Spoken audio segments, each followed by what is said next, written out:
नमस्कार, मैं रविश Kumar. Mobile phone पर बात करना महंगा हो गया है। फोन ही नहीं, इंटरनेट का डेटा भी महंगा हुआ है। आखिर सरकार क्यों चाहेगी कि महंगाई के इस दौर में आपका फोन महंगा हो जाए, इंटरनेट का डेटा महंगा हो जाए? फोन और इंटरनेट की इस महंगाई को आप हाल ही में लागू टेलीकॉम एक्ट के प्रावधानों के साथ मिलाकर देखिए और प्रस्तावित ब्रॉडकास्ट बिल के पीछे की नीयत को भी जोड़कर देखिए। तब आपको दिखेगा कि न सिर्फ सरकार इन कानूनों के जरिए आपके फोन पर पहरेदारी बढ़ा रही है, यूट्यूब पर कंटेंट बनाने वालों पर नकेल कसने का रास्ता खोज रही है, बल्कि फोन और इंटरनेट भी महंगा कर रही है। इस वीडियो में हम टेलीकॉम एक्ट के प्रावधानों की भी बात करेंगे कि क्यों लोग इसे लेकर चिंता जता रहे हैं। 3 जुलाई से रिलायंस जियो, एयरटेल ने अपने टैरिफ प्लान बढ़ा दिए। 4 जुलाई से वोडाफोन आइडिया ने बढ़ा दिया। तीनों ने एक साथ फैसले का ऐलान किया है। कांग्रेस प्रवक्ता रणदीप सुरजेवाला ने बाकायदा एक हिसाब जोड़कर बताया कि इस वजह से भारत के आम फोन उपभोक्ताओं की जेब से एक साल में करीब 35,000 करोड़ रुपए निकाल लिए जाएंगे। अब एडिशनल पर ईयर बर्डन जब मैं बोलता हूं 34,824 करोड़ होगा आप सब पर, मुझ पर, आप पर, तो इसका क्राइटेरिया, मापदंड क्या है? एवरेज औसत जो रिलायंस जियो का टैरिफ इंक्रीज है आपने देखा 20% है। मासिक औसतन आय उनको 152 रुपया 55 पैसे है। ये मैं नहीं कह रहा, ये ट्राई ने अपनी रिपोर्ट में लिखित में दिया है, मैं एक्सट्रैक्ट भेज रहा हूं। तो उन्होंने 20% अगर बढ़ाया तो लगभग 30 रुपया 51 पैसे प्रति कस्टमर बढ़ाए।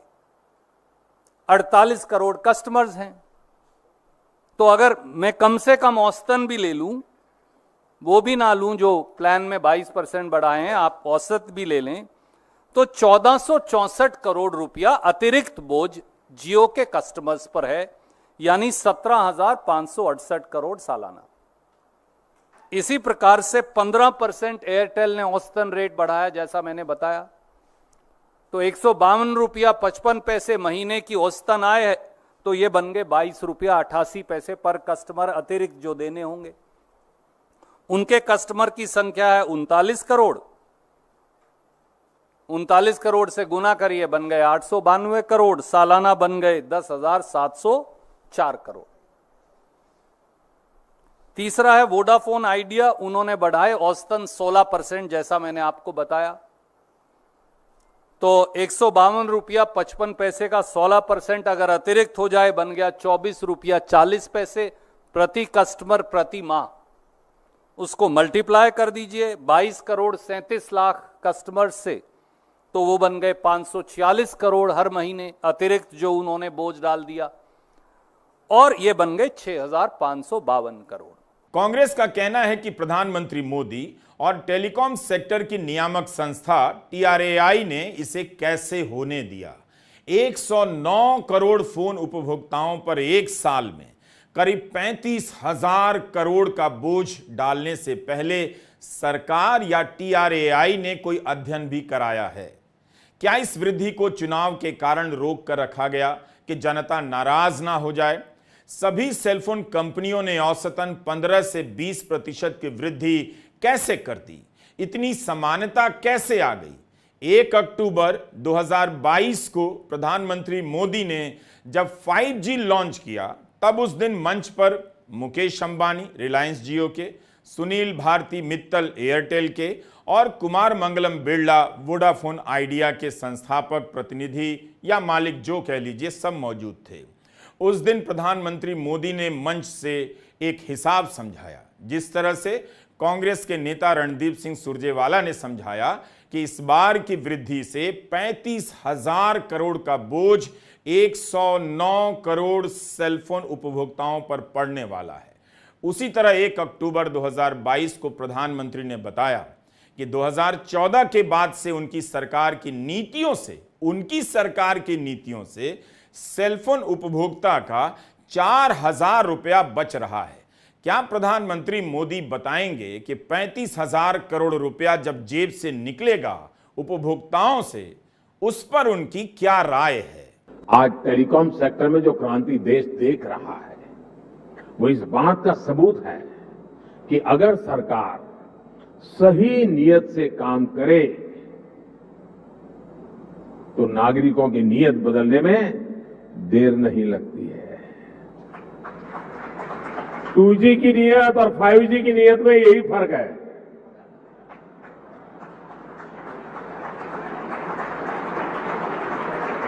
देर आए दुरुस्त आए।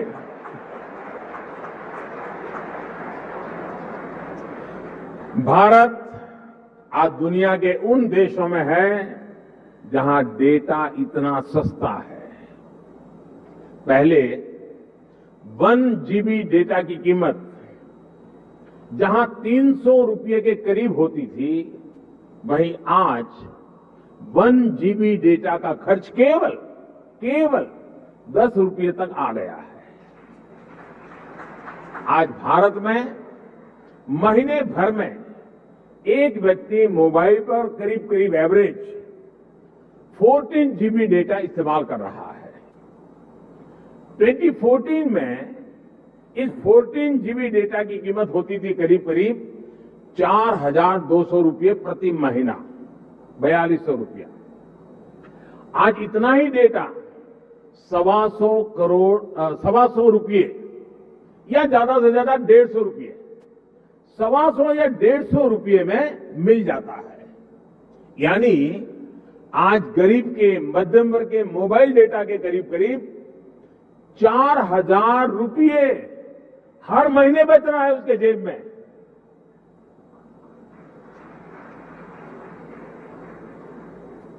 हमारी सरकार के इतने सारे प्रयासों से भारत में डेटा कीमत बहुत कम बढ़ी हुई है। अगर प्रधानमंत्री मोदी डेटा महंगा होने को 2G के घोटाले से जोड़ रहे हैं, तो इस बार जो महंगा हुआ है उसके बारे में इतना तो साफ कर ही दें कि टैरिफ बढ़ने में किसी घोटाले का हाथ नहीं।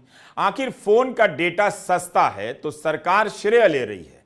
तो अब सरकार क्या कह रही है? कांग्रेस तो यही पूछ रही है कि जिस तरह से सेलफोन उपभोक्ताओं पर भार डाला गया, उनकी जेब से 35,000 करोड़ रुपए उड़ने वाले हैं, उस पर जवाब दीजिए। प्रधानमंत्री कब बोलेंगे? 109 करोड़ भारतीय सेलफोन यूजर्स पर, जिसमें रेडी वाला भी है, पटरी वाला भी है, पत्रकार भी है, मजदूर भी है, गृहिणी भी है, छात्र भी है, युवा भी है, किसान भी है, गरीब भी है, दलित भी है, पिछड़ा भी है, उन पर 35,000 करोड़ का भार क्यों डाल दिया गया? यह मैं नहीं कह रहा, उनकी रिपोर्ट है। मैंने तो सिर्फ गुणा करके बताया है, कुछ नया नहीं है इसमें। मैंने सिर्फ गुणा करके टोटल सेलफोन यूजर्स का बताया है। 35,000 करोड़ की वसूली कर लेंगे आप 109 करोड़ लोगों से? उसका आधार क्या है? मापदंड क्या है? सरकार नाम की कोई चिड़िया इस देश में है या नहीं है, या कंपनियों की मनमानी चलेगी? जनवरी 2023 में जब एयरटेल ने कुछ राज्यों में अपना सबसे सस्ता प्लान बंद कर दिया, तब आईटी मंत्री राजीव चंद्रशेखर ने बयान दिया कि इससे डिजिटल इंडिया के विकास में रुकावट पैदा होगी। आप इन पुरानी खबरों को देखिए तो तब कैसे उस समय के आईटी मंत्री राजीव चंद्रशेखर कह रहे हैं कि डेटा का दाम बढ़ना चिंता का कारण है। यह भी बयान छपा है कि हो सकता है कि मंत्रालय TRAI के पास जाए और कहे कि इसका अध्ययन किया जाए कि तात्कालिक और दूरगामी परिणाम क्या होंगे। यही तो रणदीप सुरजेवाला पूछ रहे हैं कि 3 कंपनियों के दाम बढ़ाने से पहले क्या सरकार या TRAI ने कोई अध्ययन कराया था? जनवरी 2023 में मंत्री जी ने यह भी कह दिया कि रूस और यूक्रेन के बीच युद्ध के कारण यह वृद्धि हुई है। राजीव चंद्रशेखर इस बार लोकसभा का चुनाव हार गए और अब मंत्री नहीं हैं। तो इस समय के नए आईटी मंत्री को बताना चाहिए कि क्या युद्ध के कारण 3 कंपनियों ने डेटा का दाम बढ़ाया है या चुनाव बीत जाने के बाद किसी कारण से बढ़ाया है। जियो का एक लोकप्रिय प्लान है, हर दिन 1.5 GB डेटा का, महीने का चार्ज 239 रुपए हुआ करता था। अब यह बढ़ने के बाद 299 रुपए महीने का हो गया। यही नहीं, कई मीडिया रिपोर्ट के अनुसार जियो के कम से कम 5 ऐसे प्लान हैं जिनमें अनलिमिटेड यानी असीमित नेट का विकल्प समाप्त कर दिया गया है। यानी आप जितना डेटा का इस्तेमाल करेंगे उतने का पैसा देना पड़ेगा। इससे तो व्हाट्सएप अंकिल को भी टेंशन हो रही होगी। कहीं ऐसा तो नहीं कि इन अंकिलों की अब जरूरत नहीं रही जो कश्मीर फाइल्स दिखाने के लिए, देखने के लिए हाउसिंग सोसाइटी के व्हाट्सएप ग्रुप में दिन रात मैसेज पर मैसेज ठेला करते थे। रिलायंस जियो, एयरटेल और वोडाफोन आइडिया ने महीने का चार्ज औसतन 20% महंगा कर दिया है, रणदीप सुरजेवाला ने बताया है। कम से कम सरकार को इस पर तो बोलना चाहिए। क्या हम उम्मीद करें कि इस बार 15 अगस्त को लाल किले से प्रधानमंत्री मोदी यह खुशखबरी देश को देंगे कि आपकी कमाई इतनी ज्यादा बढ़ गई थी कि डेटा थोड़ा महंगा करवा दिया? 15 अगस्त 2023 को लाल किले से इस बात का ढिंढोरा पीटा गया था कि डेटा कितना सस्ता है। इंटरनेट का डेटा बहुत महंगा था 2014 के पहले। अब दुनिया का सबसे सस्ता इंटरनेट का डेटा का खर्चा हो रहा है। हर परिवार के पैसे बच रहे हैं। फोन और डेटा जब तक सस्ता है इसका जिक्र हर मंच से हो रहा था। जैसे ही यह महंगा हुआ, सरकार से लेकर गोदी मीडिया में चुप्पी पसर गई। केवल फोन का बढ़ा हुआ चार्ज मत देखिए, बल्कि हाल ही में लागू हुए टेलीकॉम एक्ट और प्रस्तावित ब्रॉडकास्ट बिल के पीछे की नीयत भी देखिए। क्या उन सभी उपभोक्ताओं को सजा दी जाएगी जिन्होंने गोदी मीडिया का कबाड़ देखना बंद कर दिया है और YouTube में अपनी पसंद की दुनिया खोज ली है, जहां गोदी मीडिया का एक विकल्प बनने लगा था और जनता के मुद्दों पर बात होने लगी थी। YouTube ने गोदी मीडिया का वर्चस्व खत्म कर दिया। तो क्या YouTube पर कंटेंट बनाने वालों के साथ साथ देखने वालों को भी सजा देने की तैयारी है कि अब महंगा फोन, महंगा इंटरनेट झेलिए, जैसे आप महंगा पेट्रोल कई साल से झेलते ही आ रहे हैं, जिसने हर आदमी की कमाई और बचत हवा में उड़ा दी। याद कीजिए, इस चुनाव के कुछ महीने पहले प्रधानमंत्री मोदी को आकर कहना पड़ा कि उनके YouTube चैनल को सब्सक्राइब कीजिए और बेल आइकन दबाइए, जैसे हम लोग कहा करते हैं। लेकिन क्या यह विचित्र बात नहीं कि भारत संघ के प्रधानमंत्री बेल आइकन दबाने और सब्सक्राइब करने की अपील कर रहे हैं? आप इस बयान को सुनिए। प्रधानमंत्री खुद को यूट्यूबर कह रहे हैं, तो एक यूट्यूबर के तौर पर उन्हें बताना चाहिए कि 3 जुलाई से इंटरनेट का डेटा जो महंगा हुआ है, क्या इससे वे खुश हैं? मेरे साथी यूट्यूबर्स, आज एक फेलो यूट्यूबर के तौर पर आपके बीच आकर मुझे बेहद खुशी हो रही है। मैं भी आपके जैसा ही हूं, अलग थोड़ा हूं। 15 वर्षों से मैं भी एक YouTube चैनल के जरिए देश और दुनिया के साथ कनेक्टेड रहता हूं। मेरे पास भी बहुत सारे सब्सक्राइबर्स और उनका एक डिसीजन नंबर है। मुझे आप सभी से बात करके बहुत अच्छा लगा। मेरा ये चैनल सब्सक्राइब करें और मेरे हर अपडेट आपको मिले, इसके लिए बेल आइकन जरूर दबाइएगा। लगता है इसके बाद भी यूट्यूबर के रूप में प्रधानमंत्री को वैसी सफलता मिली नहीं जिसकी उन्हें उम्मीद रही होगी।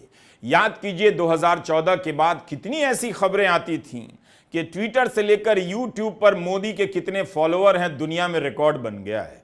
कितना कितना देखा जाता है बताया जाता था। लेकिन इस चुनाव के दौरान और बाद में खबरें आने लगी कि यहां वैसे उपभोक्ता आ गए हैं जो अब गोदी मीडिया से ऊब चुके हैं। यहां मोदी का वैसा वर्चस्व अब नहीं रहा। YouTube पर मार्च से मई के बीच में, और मैं 16 मार्च के डेटा से बात करी क्योंकि जिस दिन चुनाव अनाउंस हुआ था उससे 30 मई तक का डेटा है, 613 मिलियन व्यू कांग्रेस पार्टी के थे, 150 मिलियन व्यू भाजपा के थे। तो कहीं ना कहीं YouTube पर भी लोग हमारी बात सुन रहे थे, हमारे नेताओं को सुन रहे थे, हमारी